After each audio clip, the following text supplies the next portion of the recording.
বিয়ের ৭ দিনের মাথায় কোনো অজানা কারণে জেমিকে ব্লেড দিয়ে নির্মমভাবে আঘাত করছে ওর স্বামী জায়ান। জেমি ব্যথায় ছটফট করছে। ওর শাশুড়ি ড্রয়িং রুমের সোফায় বসে পান মুখে দিতে দিতে বলল, এই অলক্ষণে মেয়েটা বাড়িতে পা দিতে না দিতেই বাড়িতে অশান্তি শুরু হলো। বাপের বাড়ি থেকে কিচ্ছু শেখায় পাঠায় নাই, খালি শেখাইছে খাইতে। জায়ান কয়েকবার আঘাত করে ব্লেডটা ছুঁড়ে মেরে দিয়ে জেমির গাল চেপে বলে উঠল, এইটা আমার বাড়ি, আর আমার বাড়িতে থাকতে গেলে আমার মন মতো থাকতে হবে, না হয় ফলাফল এর থেকেও খারাপ হবে। বুঝতে পেরেছ? বলেই হন হন করে বেরিয়ে চলে গেল। জেমি এখনো নিচে পড়ে আছে। শরীরের সমস্ত অঙ্গ প্রত্যঙ্গ ব্যথায় জর্জরিত হয়ে গেছে মুহূর্তেই। ওর চোখ অনবরত পানি ঝরছে। যেই মেয়েটার গায়ে ওর বাবা মা আজ অবধি হাত তোলেনি, সেই মেয়েটাই আজ এতটা ব্যথা মুখ বুজে সহ্য করছে।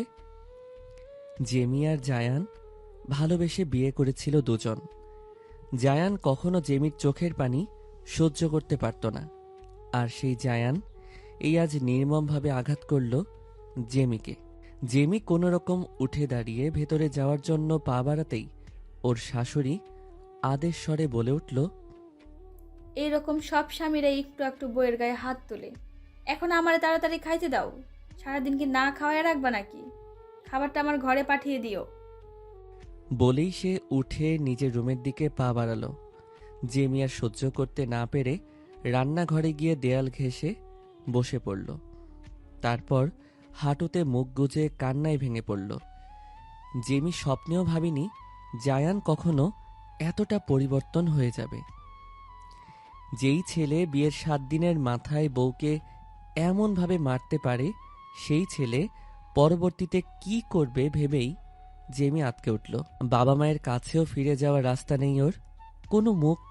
কোন মুখ নিয়ে গিয়ে দাঁড়াবে জায়ানকে, যে ভালোবেসে ঘর ছেড়েছিল ও? এইসব ভেবেই জেমি হাউমাউ করে কাঁদতে লাগলো। ওর কান্নার সাক্ষী হিসেবে দাঁড়িয়ে আছে রান্নাঘরের এই ৪ দেয়াল।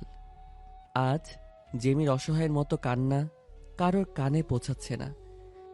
শাশুড়ির উচ্চস্বরে হাঁক শুনেই জেমি নিজেকে সামলে উঠে দাঁড়িয়ে খাবার নিয়ে শাশুড়ির রুমে যেতেই ওর শাশুড়ি ওকে দেখেই বলতে শুরু করলো, এতক্ষণ লাগে আসতে? না খাওয়াইয়া মাইরা ফেলাইতে চাও নাকি তুমি? সামান্য একটু মার খেয়ে নাটক করতেছ। যত সব। বলেই খাবার খেতে লাগলো। কথাগুলো শুনেই জেমির গা পিত্তি জ্বলে উঠল। নিজের ছেলে চোখের সামনে একটা মেয়েকে এমনভাবে মারল, আর সে দেখেও প্রতিবাদ না করে বরং এইসব বলছে। জেমি এইবার আর চুপ না থেকে কড়া কণ্ঠে বলে উঠল, আজ যদি আমার জায়গায় ইভা থাকতো, তাহলেও আপনি এই কথাগুলো বলতে পারতেন মা।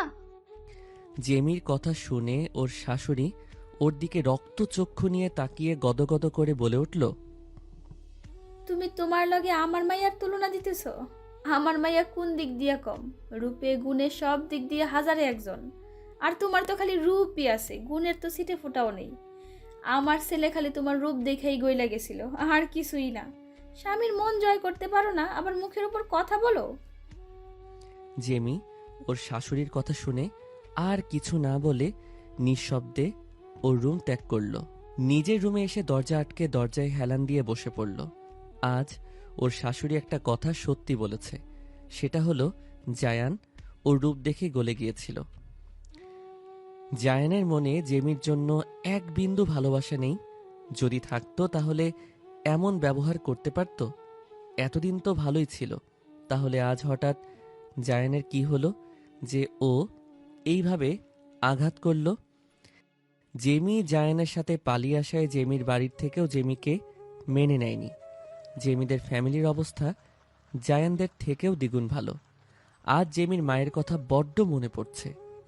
আজ ওর শাশুড়ি জায়গায় যদি ওর মা থাকতো, কখনোই তাহলে এই অন্যায় মেনে নিত না। ভাবতেই জেমি ডুকরে কেঁদে উঠল। ব্যথায় জেমির শরীর জ্বরে পড়ে যাচ্ছে। বিছানার এক পাশে গুটিসুটি মেরে ঘুমিয়ে আছে ও। জ্বরে বারবার শরীর কাঁপুনি দিয়ে উঠছে। এই ব্যথা নিয়েও সারাদিন সব কাজ ওকেই করতে হয়েছে। সারাদিন কাজ করে রাতের বেলা ওর শরীর আর চলছিল না, তাই সন্ধ্যাবেলায় ঘুমিয়ে পড়েছিল। জায়ান অফিস থেকে ফিরেই জেমিকে শুয়ে থাকতে দেখে কিছুটা রেগেই জেমির দিকে এগিয়ে যেতেই জেমির পিঠের দিকে দাগের দিকে চোখ যেতেই ও থেমে গেল। হঠাৎ করেই মনে পড়ল সকালের কথা। নিজের প্রতি নিজের রাগ হচ্ছে।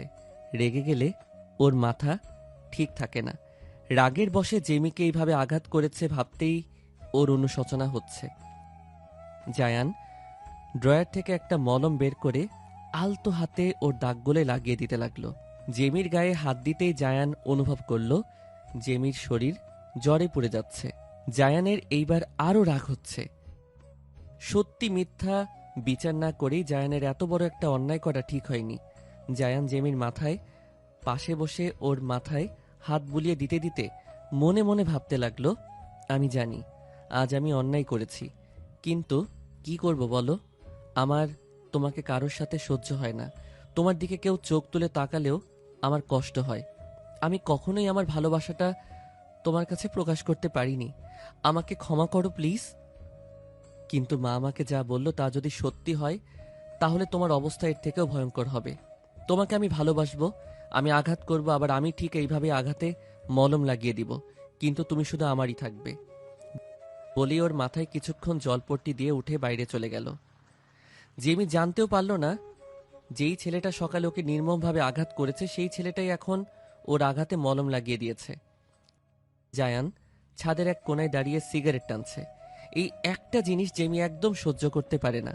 জেমির জন্যই এইসব ছেড়ে দিয়েছিল ও, কিন্তু আজ মনের মধ্যে অনুশোচনা। সত্যি মিথ্যার আড়ালে অনেক দিন পর সিগারেট হাতে নিল। জায়ান কতক্ষণ ছাদে পায়চারি করেই নিচে নেমে আসলো। ওকে সত্যিটা জানতে হবে। জায়ান নিচে নেমে সোজা ওর মায়ের রুমে চলে আসলো।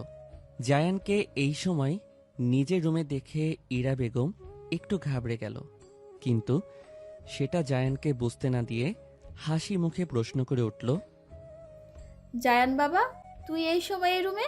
কিছু হয়েছে নাকি? আবার ওই মেয়েটা তোকে কিছু করেছে? জায়ান ওর মায়ের কথা শুনে একটু বিরক্ত হয়ে উত্তর দিল, না মামনি, জেমি কিছু করেনি। আমি তোমার কাছে একটা প্রশ্নের উত্তর চাইতে এসেছি।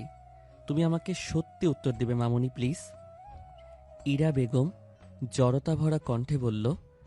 জায়ান ওর পাশের সামনে বসে ওর মায়ের হাত দুটো আঁকড়ে ধরে বলে উঠল, তুমি আমাকে সকালে যা যা বলেছিলে সব কি সত্যি ছিল মামনি? জায়ানের কথা শুনে ইরা বেগম আমতা আমতা করে বলতে লাগলো, হ্যাঁ সত্যিই তো। তুই আমাকে অবিশ্বাস করছিস বাবা? তুই তোর নিজের মাকে অবিশ্বাস করছিস? কোনো মা কি চায় তার ছেলের সংসার ভেঙে যাক, তার ছেলের সংসারে অশান্তি শুরু হোক? তুই বল, কোনো মা কি চায়? বলেই ন্যাকা কান্না শুরু করে দিল। জায়ান আর কিছু না বলে নিঃশব্দে বেরিয়ে আসলো রুম থেকে। কি করবে ও? কাকে বিশ্বাস করবে? এইসব ভাবতে ভাবতেই নিজের রুমে এসে জেমির পাশে শুয়ে পড়ল। আমি কিছুতেই ওই মেয়েটাকে আমার ছেলের সাথে সংসার করতে দিব না।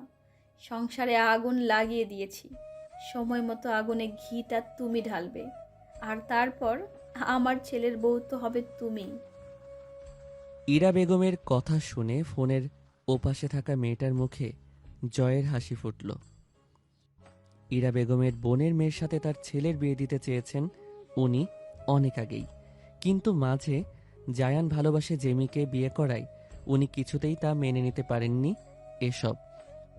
তাই নিজে পরিকল্পনা করে জেমির উপর মিথ্যা অপবাদ দিয়ে জেমিকে তাড়িয়ে নিজের বোনের মেয়েকে এই সংসারে আনতে চান উনি। কিন্তু দুর্ভাগ্য, জায়ান দরজার বাইরে দাঁড়িয়ে সব কথা শুনে নেয়।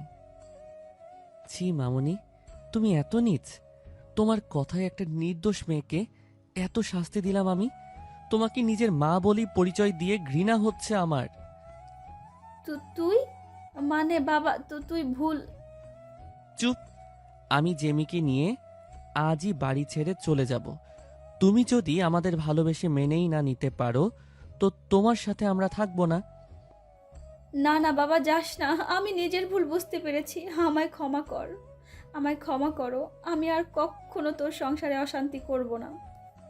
হুম, তোমাদের মতো কিছু শাশুড়ির জন্য সব মেয়েই মনে করে শাশুড়ি মানেই খারাপ মানুষ। কেন নিজের মেয়ের মতো কাছে টেনে নিতে পারো না তোমরা ছেলের বউদের? তাহলেই তো এত অশান্তি হয় না সংসারে।